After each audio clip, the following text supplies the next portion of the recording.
Okay, questions?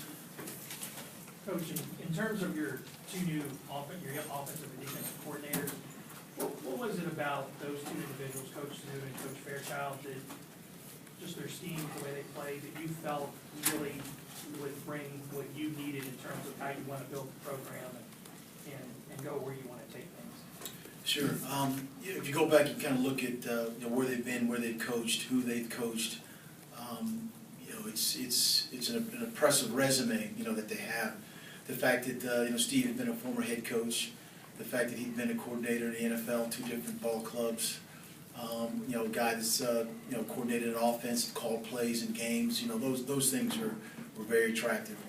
And you look at John Tenuta, half of his 30-plus coaching career has been as a coordinator, in college football, and he's coordinated a lot of really good schools. So you look at that experience, guys that have done it, not just for a couple years, but have done it for an extended period of time. It brings notice to the type of abilities that they bring to this team.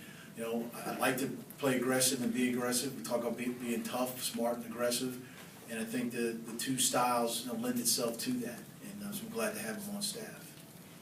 Specifically with John, blitz package-wise, how similar a difference are you guys in your philosophy on pressure and blitzes?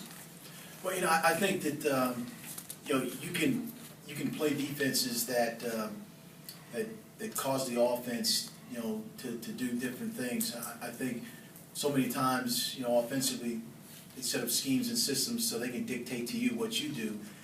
It's always refreshing. It's always good to have a defense that can dictate what you want them to do because of the different pressures. Where you're coming from, the sideline, the field, up the middle, the types of coverages. And I think that part of what John does is dictating to an offense about what we're going to do and how we're going to do it. And it lends to creating aggressiveness. It lends to creating turnovers. And that's what we're looking for as well. Is a style that will allow us to get the ball, whether it's causing fumbles or playing the ball, get interceptions in the air. And so I think that's one of the biggest things. We know your background with Coach O'Brien. What about Tenuta? Had you never coached with him, I don't imagine.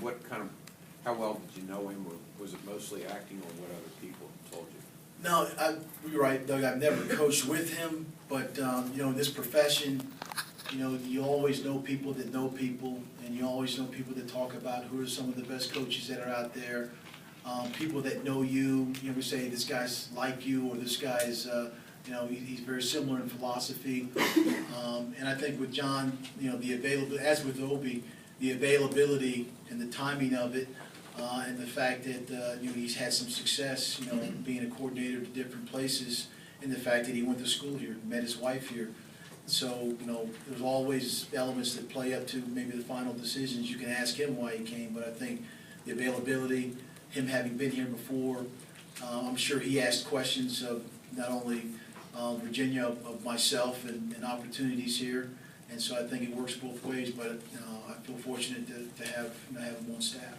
Regardless of how camp goes, you're going to have a new starting quarterback. With that, how incumbent or imperative is it to have an established running game, and where does Kevin fit into that? According to Mr. Dowdy's impeccable research, he has more yards after 2 seasons than any running back in UVA history. Except Wally Lundy. Ah, okay, thank you. Since you did the research. I wouldn't trust that reason. You get the point. I get the point. No, and I appreciate the fact that Doug has done outstanding research on Kevin. It's important to have a running game, a ground game that lends itself to, we are a team that's a pro-style offense, or a team that wants to run the ball. And when you look at a guy like Kevin who, has the yards to back up the opportunity to give him the ball, and you look at the style of offense that we have, and you look at the quarterbacks, that we have, I think each one lends itself to, Kevin Parks being able to run lends itself to David Wofford to play action passes or getting him on the perimeter. David being able to drop back and pass lends itself to the play action passes, we slip the running back out into the flats or up the seam. So I think both things can feed off of each other. But you know, the original question about is it important to run the ball? Yes, it is. It's important that our tight ends, who are now, feel pretty good about our tight ends, are being back heavily involved in the offense. But I think that the two of those, David will affect Kevin, and Kevin's ability to run with an offensive line that we have will also bode well for David. Is Kevin going to be a 20 to 25 carry guy?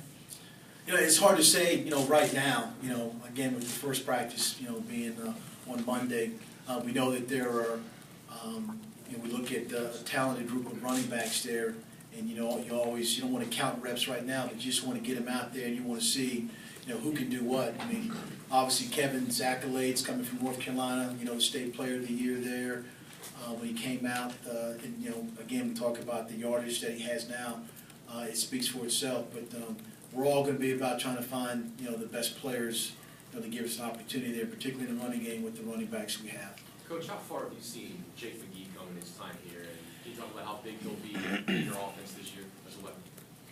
I think the biggest thing was already an athletic skill and talent there, you know, coming out of high school. You know, we'd offered him when I was at the University of Richmond, and then had the opportunity when I got here, you know, to still have a scholarship left. I think only 3 players that, you know, out of the class in 2010 were guys that, you know, we had a scholarship left over, and we ended up offering them. And the biggest thing is he's gained weight. I mean, you don't want to be a one-dimensional tight end. And, you know, a lot of times you go in a game, if you're not on the line of scrimmage, you're going to try to block college defensive ends or linebackers. That's a mismatch. So he worked hard at putting weight on. He worked hard, you know, to get the muscle mass needed to play on the line if needed, and still have the skill necessary to play off the line, kind of like in that H-back, you know, yo position as we talk about. We can do a lot of things for him. So, you know, ability-wise, I think he has as good ability as any tight end that I've seen, because he can definitely catch the ball. Now the thing is for him to be multi-dimensional and be able to be an on-the-line blocker and do other things as well.